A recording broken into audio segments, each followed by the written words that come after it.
साधन भगवान ने दिए हैं, तो इनको इस्तेमाल करियो, लेकिन खुद की न मानियो। बोलो भागवत महापुराण की जय।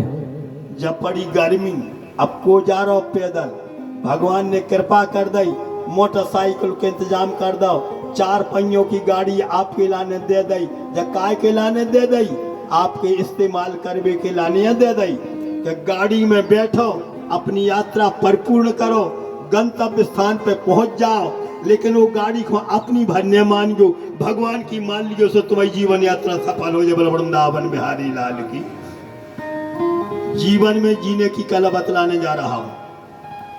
अभी तक जो चीजें मिली हैं वे सब छूटवे के लाने मिली हैं, इसलिए उनमें आसक्ति मत करना, इस्तेमाल करना, बस यही वैराग्य है। तो हमने आपने कथाएं तो कई जगह सुनी कि महाराज खूब सुनी भागवतें, अरे खूब तो सुनी, मनुष्य जैसी सुनो चाहिए उसी नहीं सुनी। अकेली कथा नहीं सुनने भैया, कथा के संग ज्ञान और वैराग्य 2 चीजों और भाव चाहिए। समझदार लोगों को इशारो काफी, समझ में आया परों के लाने, हम बिल्कुल सरल तरीका से बता रहे। अकेली कथा नहीं सुनने, अकेली कथा सुनो वो है भक्ति, ओके संग ज्ञान और वैराग्य कम हो जाए तो समझ लो जीव की और ब्रह्म की प्राप्ति हो जाती है। ठीक है, अकेली भक्ति नहीं, कथा तो खूब सुनी, ओके संग ज्ञान भाव चाहिए कि जिस संसार में आए हैं यह संसार एक दिन छूट जाएगा। वैराग्य साथ में होना चाहिए कि जिन वस्तुओं का हम इस्तेमाल कर रहे हैं वे वस्तुएं हमारी है, मात्र शरीर के जो काम चला रही हैं, और उससे ज्यादा संग जावे वारी नहीं है, क्योंकि काम चलाऊ साधन है ये सब हमको आपको जो मिले हैं, वस्तुएं हमारा एक न एक दिन संग छोड़ देंगी। तो इसलिए हमको आपको बड़े ध्यान से सुनना है। हर व्यक्ति में 3 गुण हैं, 3 सतोगुण, रजोगुण और तमोगुण। इंसान वह है जो सतोगुण, रजोगुण और तमोगुण में भरा हुआ हो। भगवान वह है जो सतोगुण, रजोगुण, तमोगुण से अलग है।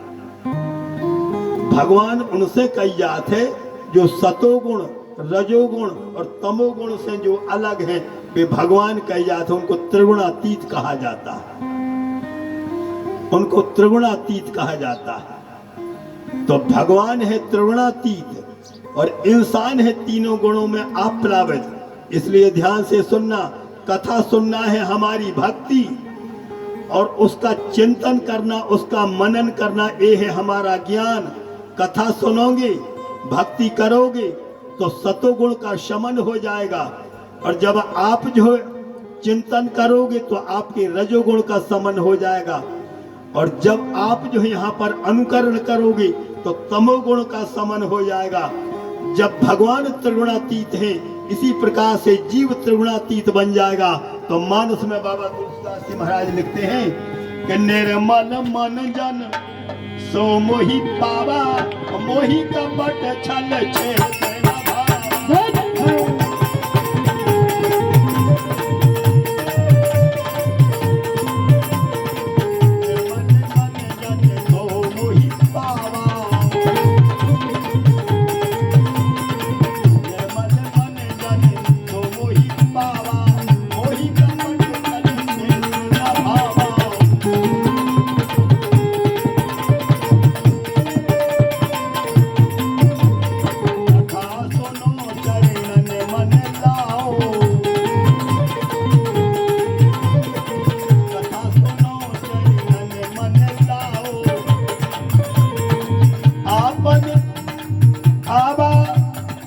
गमन मिटाओ,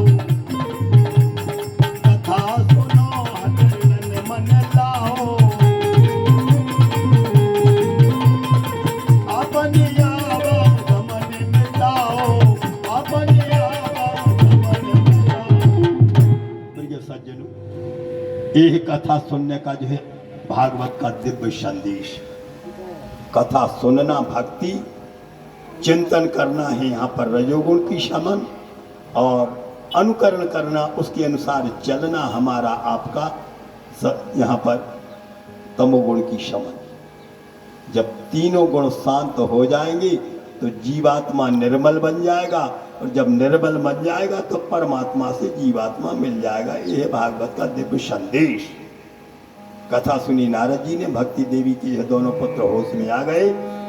इसके आगे उन्होंने एक दृष्टांत बतलाया कि आत्मदेव नाम के ब्राह्मण के यहाँ पर संतान नहीं थी, पत्नी का नाम था धुंधली।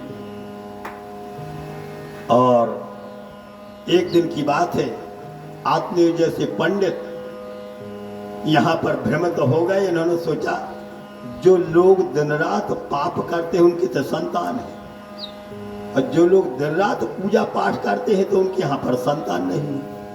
इस कारण से हमको तो ऐसा लगता है कि नदी में कूद करके अपने प्राणों का त्याग कर दें। बस आत्मदेव को बात जच गई। इतने बड़े विद्वान पंडित मर भी किलान नदिया में कूद भी खो चली गए। मतलब भाग्य की बात, सन्यासी कश्चिदागता, एक संत चले आ रहे थे, और संत जो है परोपकारी माने जाते हैं। संत सहाही दुख पर हेत लागी, और पर दुख हेतु असंत अभागी। संत तो है दूसरों का कल्याण करते हैं। संत ने देखा और आवाज दी, भो ब्राह्मण मम वचनम शृणु। ए ब्राह्मण देता, मेरे वचन सुनो। किं कारण मृत्यु प्राप्त, तुम किस कारण से मरने के लाने तैयार हो रहे? रुक गए महाराज। संत आ गए सो पांव पड़े, पूछने लगे संत भगवान काया कर रहे? पंडित जी बोले मारे आ रहा है नदिया में कूद के। संत बोले काय मार रहा है? बोले ऐसे मार रहा है कि जे को दिन रात पाप करा थे उनके ते घर भरो संतान से, और हम दिन रात पूजा पाठ कर रहे हैं। सो हमारे पुत्रो अथवा पुत्री, ना पुत्र है ना यहाँ पर पुत्री है, इस कारण से हम दुखी है, हम मर रहे हैं। संत के वचन इतने प्रिय लगी। संत बोले अच्छा एक काम करो, तुम मर जाए उसका बाल बच्चे हो जाए, धैर्यम धारे, धैर्य धारण करो। धैर्य धारण करना तुमको जरूरी होता है, और व्यक्ति को अपना जीवन भगवान के चरणों में समर्पण करना चाहिए।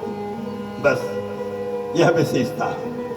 सज्जनों, कार्यम साधयामि अथवा प्राणास्तजामि। आदमी मन को गुलाम रहे थे। जो आदमी मन को गुलाम बन गया वो फेल होगा, और जिन्हें मन को गुलाम बना ला वो पास होगा। अच्छी तरह से समझना। मैं तो हमने पहले ही निवेदन किया, मैं किस्सा कहानी नहीं सुनाता हूँ, मैं तो भागवत का संदेशा देता हूँ। किस्सा कहानी सुने में मजा आ जाते, मजा इतना ही रह जाते, और भागवत को संदेश हृदय में जाके ये सो चुभाते, वो फिर निकल आता नहीं है। सियाने लोग बैठे हैं। अब तो भैया जो मीडिया को जमाना, मोबाइल को जमाना, अब कलम भी बहुत अच्छी चल रही। पहले समय में हमने खुद लिख लाओ, आपने खुद लिखो, ये पढ़े जाते तो पेन है तो पेन और स्याही भरी रहती हो पेन में। देखो हमारे भक्ति जी हंस रहे हैं, शायद रामखिड़िया से आए हैं। अरे गजब होगा वाह। हमें समझ में आ गई। मंदिर में दर्शन करने के लाने गए थे, जब हमारे हिस्से से लवा गए थी तो हमें खबर आ गई। देखो मैं प्रसन्न हो रहा, बात सत्य है। वो पेन में स्याही भरी जाती और निब लगाती, तो जैसे अक्षर लिखो और कौन धब्बा गिर गया ज्यादा स्याही को तो संगे स्याही सोखा धर हो जाती। आज के बच्चे ने समझ में स्याही सोखा धर हो जाते, जहाँ धब्बा लग गया तो स्याही सोखा लगा, तो पूरी स्याही सूख गई। अक्षर जे को तो मनोरा बोल वृंदावन बिहारी लाल की जय। तो भैया हम तो भागवत को संदेश सुना रहे, और जिस शब्द सुन ले हो आप और हृदय में से चिबाखे कब निकल आए नहीं निकलने इतना बिल्कुल ससा जय बोल वृंदावन बिहारी लाल की। तो प्रिय सज्जनों, यह भागवत का सारांश संत जी ने समझाया बहुत आत्मनिर्भर से पंडित को। लेकिन पंडित कहने लगता है महाराज कार्यम साधयामि अथवा प्राण त्यजस्यामि, या तो हम काम बनाएंगे अथवा प्राणों का उत्सर्ग करेंगे, चाहते का हो। पंडित बोले हमें पुत्रोथवा पुत्री, चाहे एक पुत्र मिल जाए चाहे एक पुत्री मिल जाए। अच्छा, तदभालाक्षरमालांशो वाचयामास योगवान सप्त जन्मावधि पुत्रो पुत्रो नैव च